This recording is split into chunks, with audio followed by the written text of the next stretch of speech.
Hey everybody, welcome back to theclinicaltrialsguru.com. Again, it's theclinicaltrialsguru.com. Thank you so much for watching. Make sure you subscribe on YouTube, subscribe on the blog, and at the end of this video I'm going to do a Snapchat exclusive teaser question, which I will just answer just on Snapchat. So it's an incentive for you guys to go follow me there. Username Dan Sfera. Alright? Today's video is all about, hey, I'm a brand new research site and I want to know how long does it take for me to get my first study, okay? So the answer varies, okay? The answer depends on a lot of things. Luck, good fortune, your attitude towards research, your PI's confidence in his or her abilities to enroll subjects into the potential studies you're getting. Some sites get really lucky and the very first study they come across as a potential study opportunity is exactly what the PI is looking for. The PI has exactly that type of patient population in his database, and boom, it's a match made in heaven. Those are the best. Obviously, those are no-brainers. Those are ones you definitely want to pursue. But the problem is, those don't always come around, right? So what do you do the rest of the time, the other 80% of the time? The other 80% of the time, if you want to call yourself a clinical research site, you have to have a study, okay? So you may need to take some studies that you're not necessarily comfortable with doing, and by comfortable, I don't mean your PI has no idea how to treat this patient population, right? That's not what I mean. If you come across a rare disease or an orphan disease, a rare disease that's testing an orphan drug, and your PI has no clue about the study drug, and no interest in learning about that indication, and zero chance of enrolling patients in that study, you obviously shouldn't do it. But most studies that you're going to come across are studies that have lots of patients that fall into that category of having that illness or that disease or that medical condition. And those are the studies where you got to look for creative ways to either get referrals from colleagues or run advertisements, okay? So a perfect example of this is one of my sites has a hernia study, and their PI is a general surgeon, but he does not do hernia procedures at all. They've partnered with a sub-I who does do hernia procedures, so the idea was for the sub-I to refer patients. Well, as is the case most often, it's not the sub-I's study. It's very difficult to have an incentive for him to refer patients. He forgets, he's busy, he's got lots of things on his mind.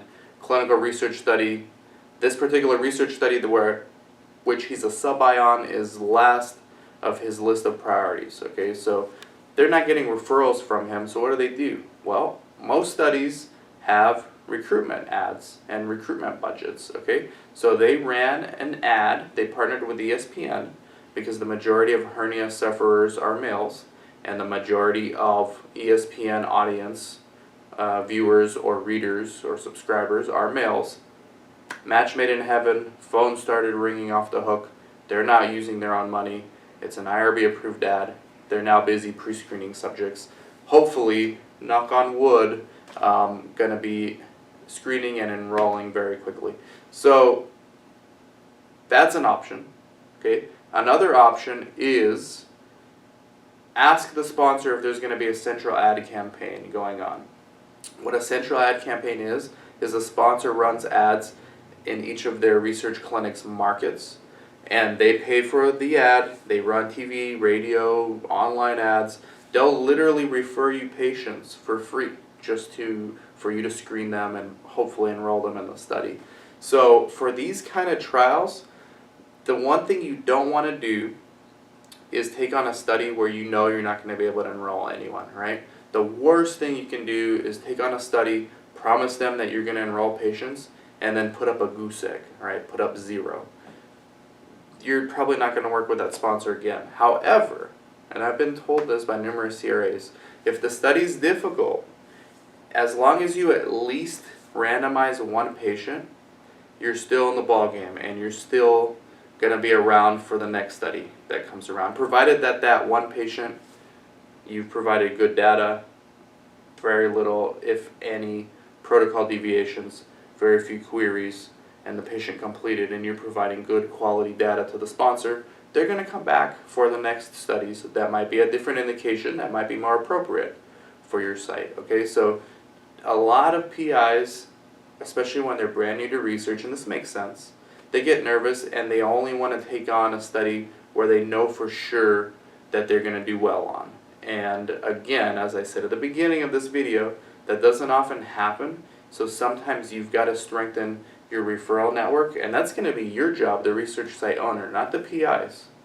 Your job to make sure that you're introduced to the PI's sphere of influence, meaning all of their colleagues in the industry, and you find out which one of those colleagues could be sub-investigators for the trial, and then it's your duty to stay on them, right? Follow up, and make sure that they're referring patients, and then you want to pay them for their time. So you want to give them a pre-screening fee, a consulting fee, maybe have them do some of the assessments, just to give them some incentive and to make them feel like they're involved in the clinical research study, as opposed to just being a referral source. So a lot of you guys are saying no too quickly to studies.